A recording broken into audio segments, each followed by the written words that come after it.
all the Japa leads for leading today's Japa. And I thank everyone for giving me this opportunity to speak a few lines today. So I'll begin to share my screen and then we'll recite the prayers.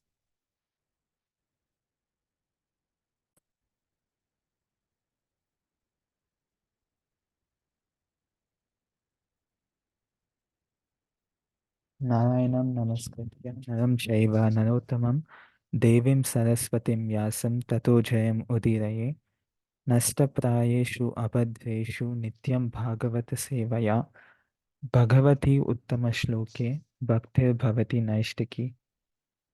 Nama Om Vishnupadaya Krishna Preshthaya Bhutale Shrimate Bhakti Vedanta Swami Nidinamine Namaste Saraswati Deve Gauravani Prachayane Nirvishesha Shunyavadi Paschatya Deshatarine Jai Shri Krishna Chaitanya Prabhu Nityananda Shri Advaita Gadadhara Shrivasadi Gaura Bhaktavrinda Hare Krishna Krishna Krishna Hare Hare Hare Rama, Rama Rama, Hare Hare. Vancha kalpa tarubhyascha kripa sindhubhya evacha patitanam pavanebhyo vaishnavebhyo namo namaha. Hare Krishna. So today we'll be discussing Srimad Bhagavatam, Canto 1, Chapter 9 and verse number 41. So I will recite the verse and then read out the translation and the word-to-word meaning. Reading from Srimad Bhagavatam 1.9.41. Munigana Nripavarya Sankule Anta Sadasi Yudhishthira Rajasuya Esham Arhanam Upapeda Ikshaniyo Mama Drishi Gochara Esha Avir Atma. Word to word meaning. Munigana, the great learned sages. Nripavarya, the great ruling kings. Sankule, in the great assembly of Antasadasi conference. Yudhishthira, of Emperor Yudhishthira. Rajasuye, a royal performance of sacrifice. Esham, of all the great elites. Arhanam, respectful worship. Upapeda, received. Ikshaniya, the object of attraction. Mama, my. Drishi, sight. Gochara, within the view of.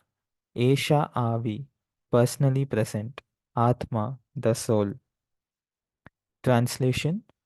At the Rajasuya Yajna performed by Maharaja Yudhishthira, there was the greatest assembly of all the elite men of the world, the royal and learned orders, and in that great assembly, Lord Sri Krishna was worshipped by one and all as the most exalted personality of Godhead. This happened during my presence, and I remembered the incident in order to keep my mind upon the Lord.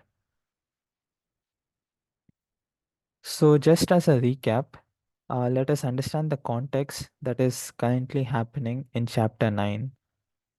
So, as the name of the chapter says, the passing away of Bhishma Deva in the presence of Krishna.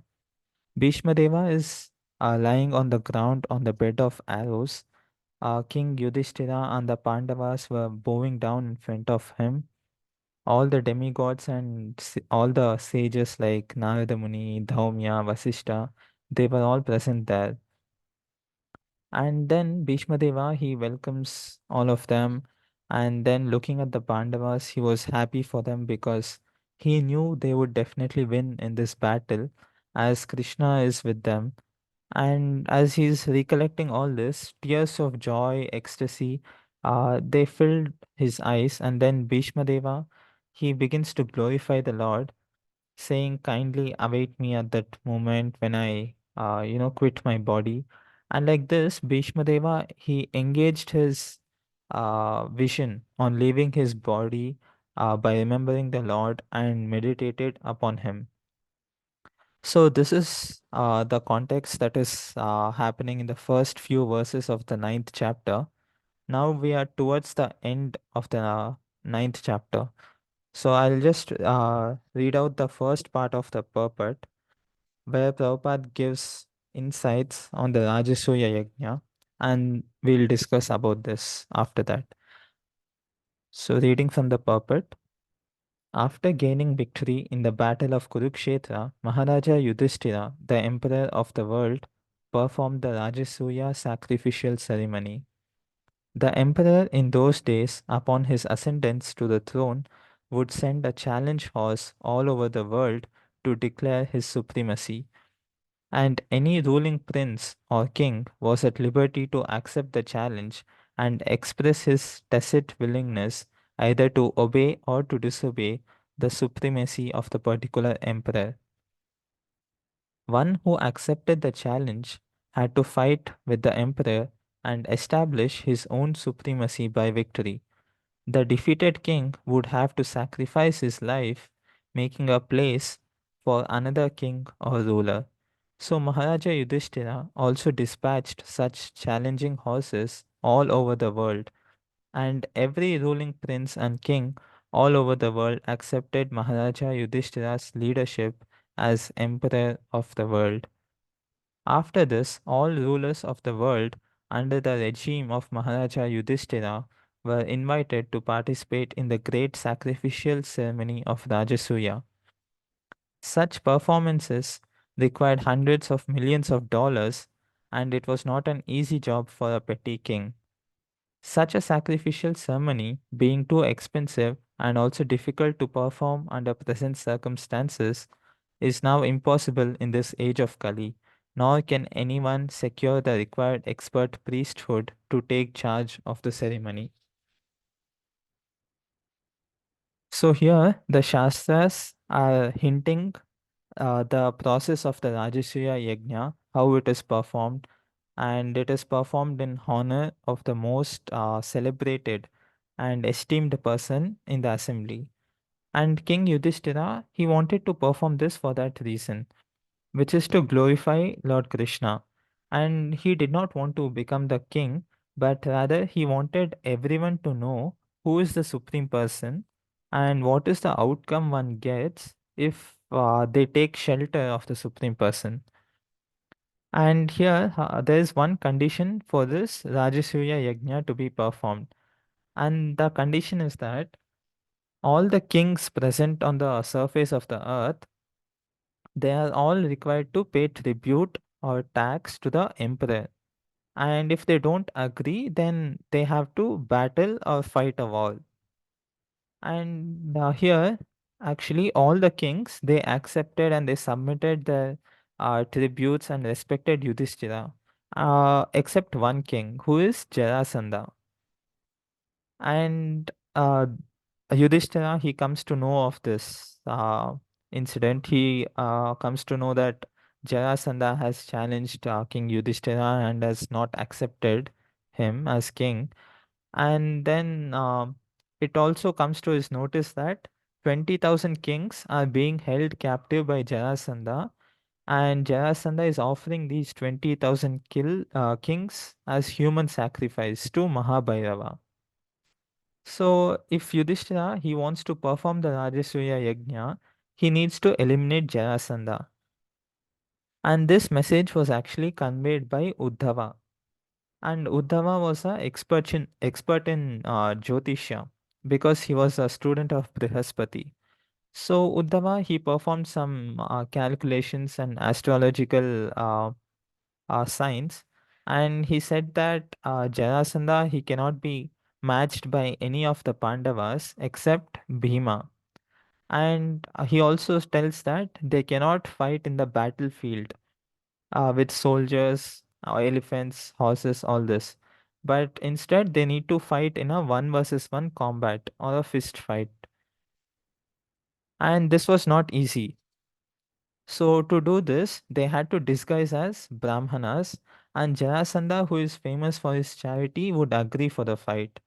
And then the pastime goes on, where for 27 days, Bhima and Jarasandha they fought continuously with different kinds of clubs, maces, and then fist fights.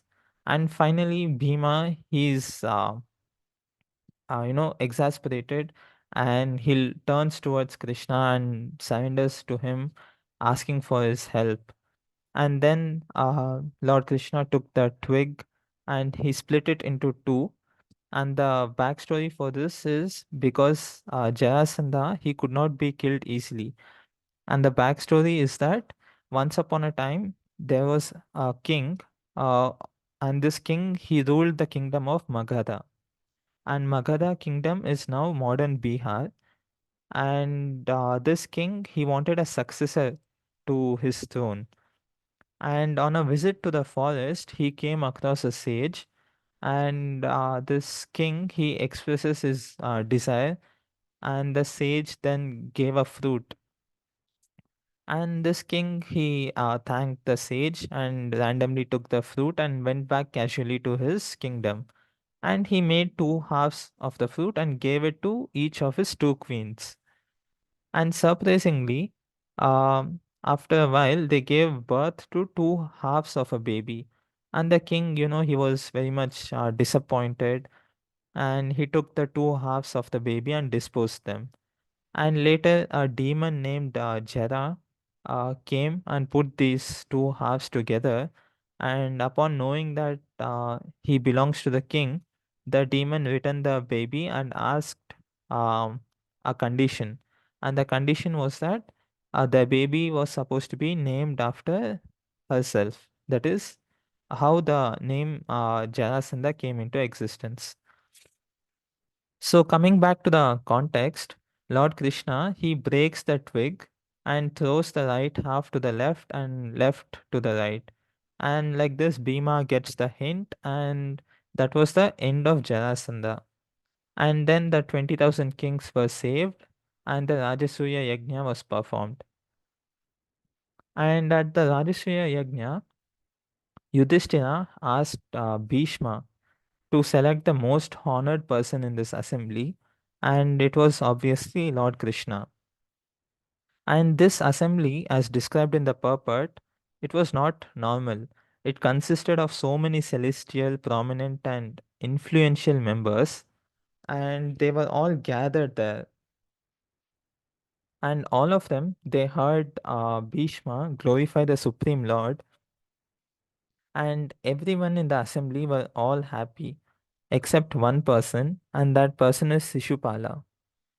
So we'll discuss more about this in the following puppet. And here, actually, I was listening to the lecture of His Holiness Rompad Swami Maharaj.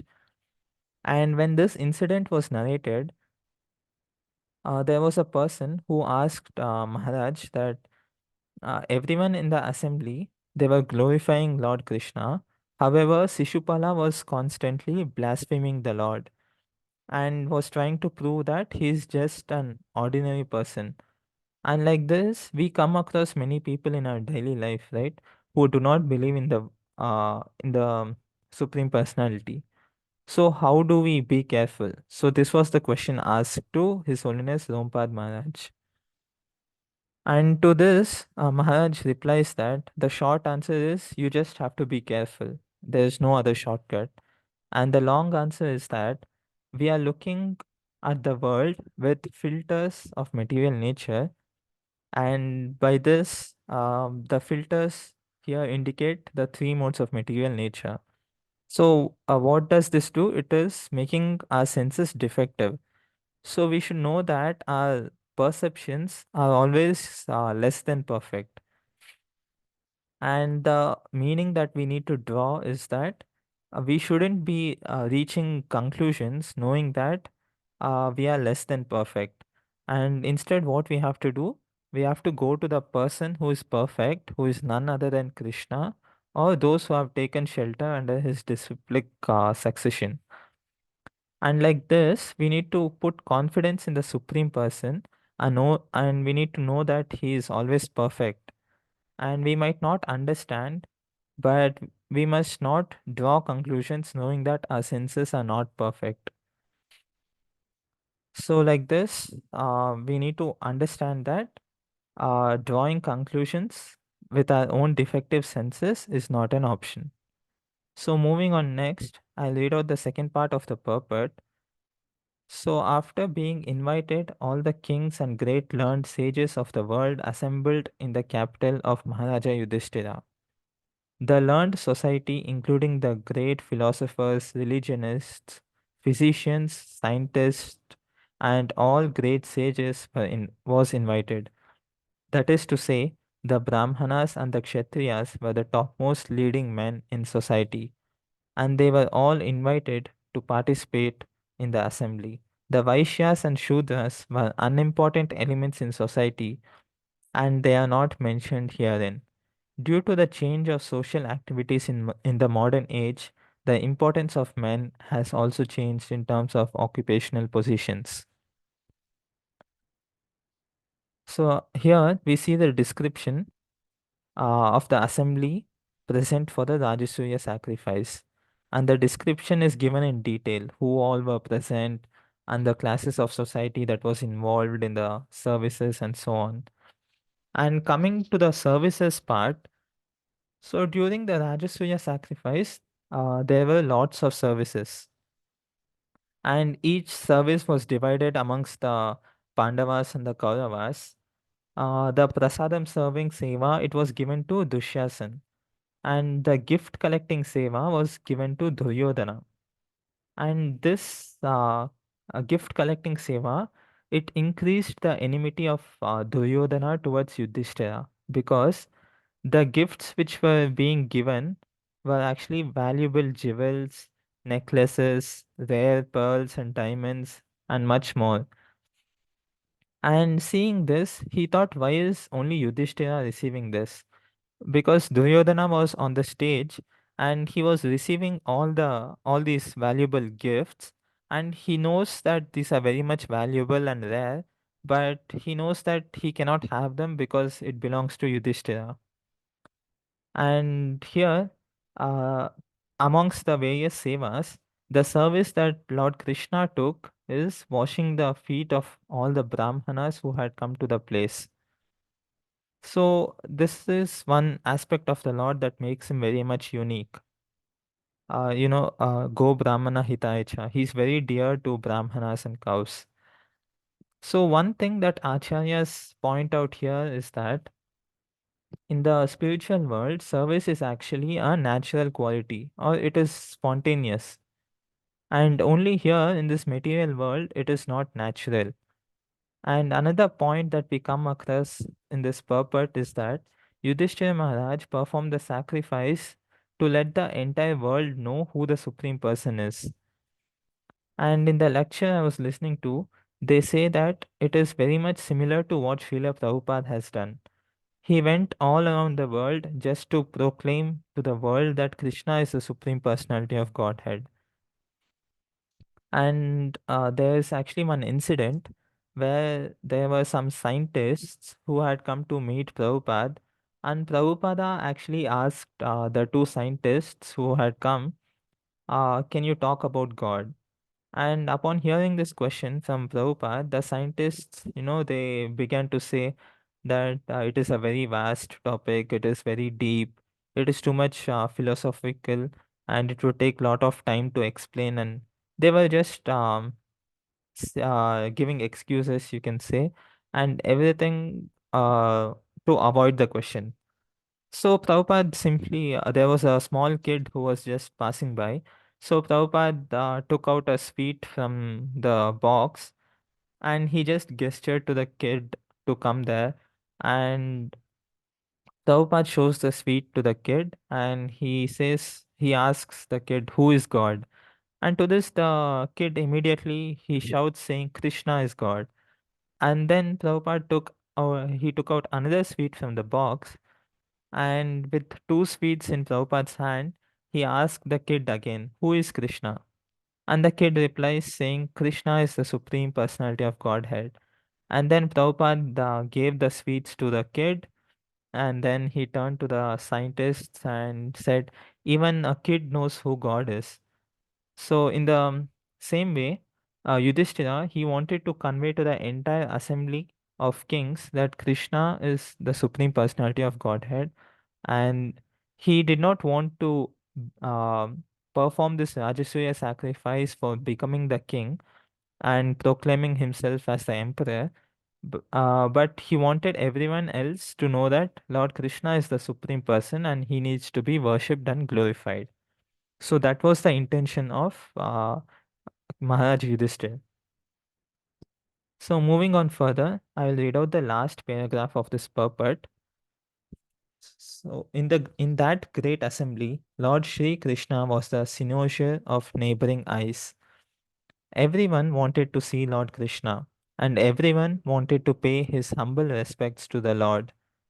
Bhishma Deva remembered all this and was glad that his worshipful Lord, the personality of Godhead, was present before him in his actual formal presence.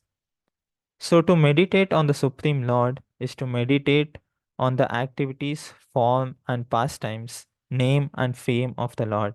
That is easier than what is imagined as meditation on the impersonal feature of the Supreme. In the Bhagavad Gita 12.5, it is clearly stated that to meditate upon the impersonal feature of the Supreme is very difficult. It is practically no meditation or simply a waste of time because very seldom is the desired result obtained. The devotees, however, meditate upon the Lord's factual form and pastimes, and therefore the Lord is easily approachable by the devotees. This is also stated in the Bhagavad Gita 12.9. The Lord is non different from his transcendental activities. It is indicated also in this shloka that Lord Sri Krishna, while actually present before human society, especially in connection with the battle of Kurukshetra, was accepted as the greatest personality of the time, although he might not have been recognized as the supreme personality of Godhead. The propaganda that a very great man is worshipped as God after his death is misleading, because a man after his death cannot be made into God, nor can the personality of Godhead be a human being, even when he is personally present. Both ideas are misconceptions. The idea of anthropomorphism cannot be applicable in the case of Lord Krishna. So, if you observe the last few highlighted lines in this purport, Prabhupada actually aptly says that the propaganda that a very great man is worshipped as God after his death is misleading because a man after his death cannot be made into God, nor can the personality of Godhead be a human being, even when he is personally present. And in the context of this verse, amongst the entire assembly, Yudhishthira, um, uh, declare the Lord as the supreme person. And the problem here was that there were majority of the assembly accepted Lord Krishna to be the supreme person, but there was one person who had a problem with that, and that one person was Shishupala. And it is described in the Shastras that the day when Shishupala took birth, right from the cradle where he was placed as a baby, he began to blaspheme Krishna.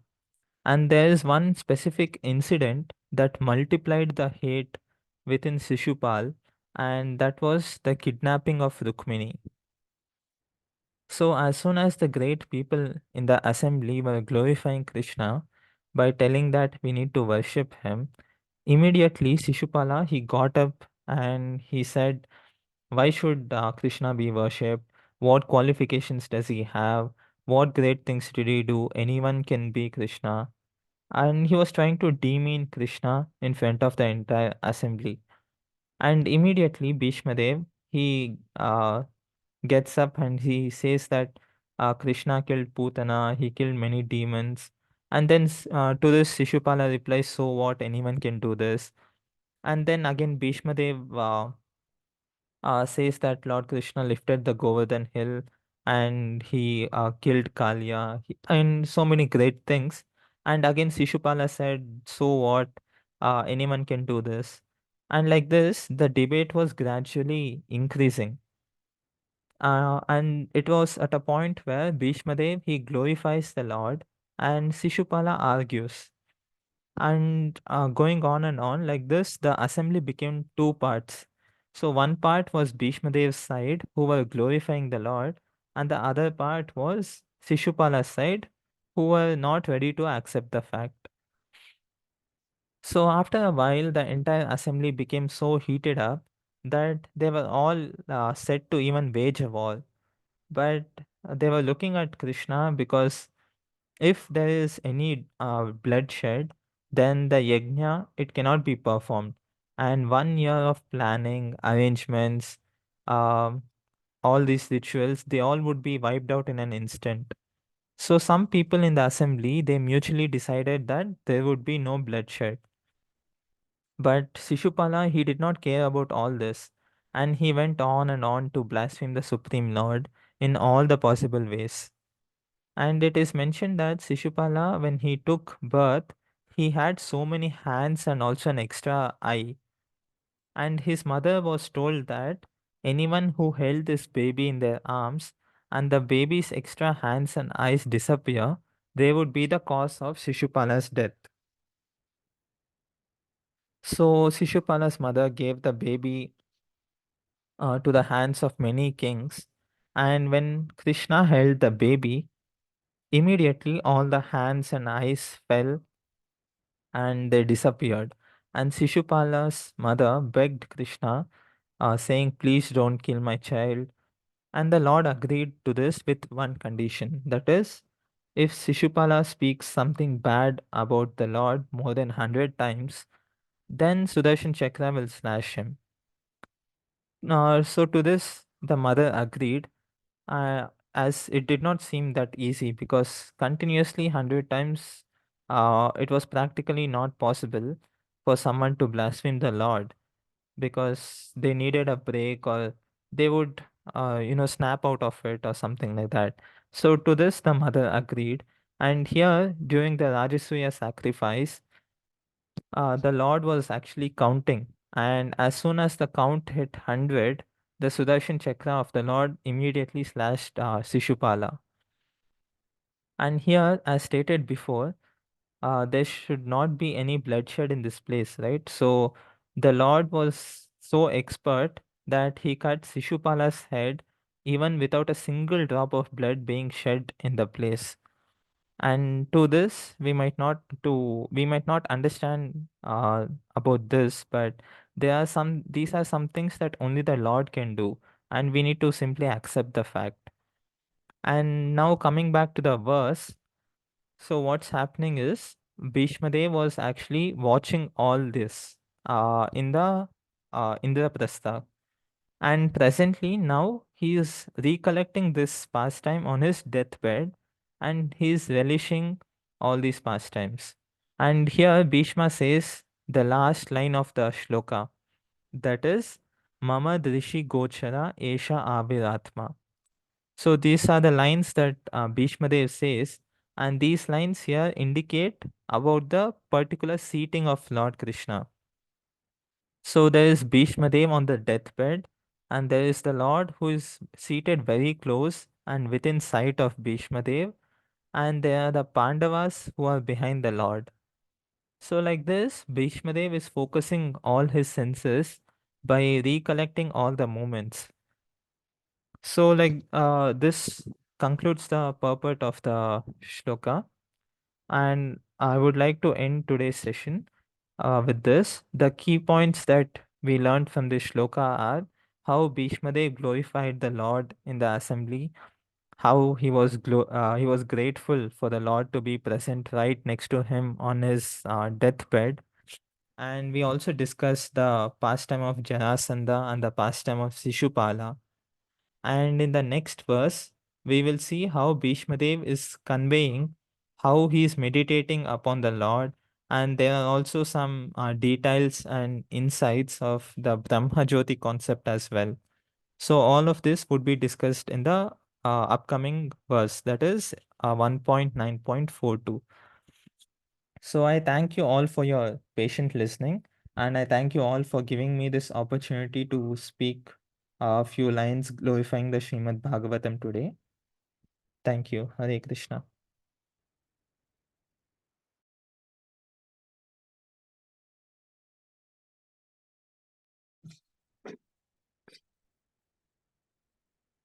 Hare Krishna, Sumukha Prabhu. Hare Krishna, Prabhuji. I was waiting to see, because your classes are always organized, well, structured that way. Thanks, Prabhu. At least two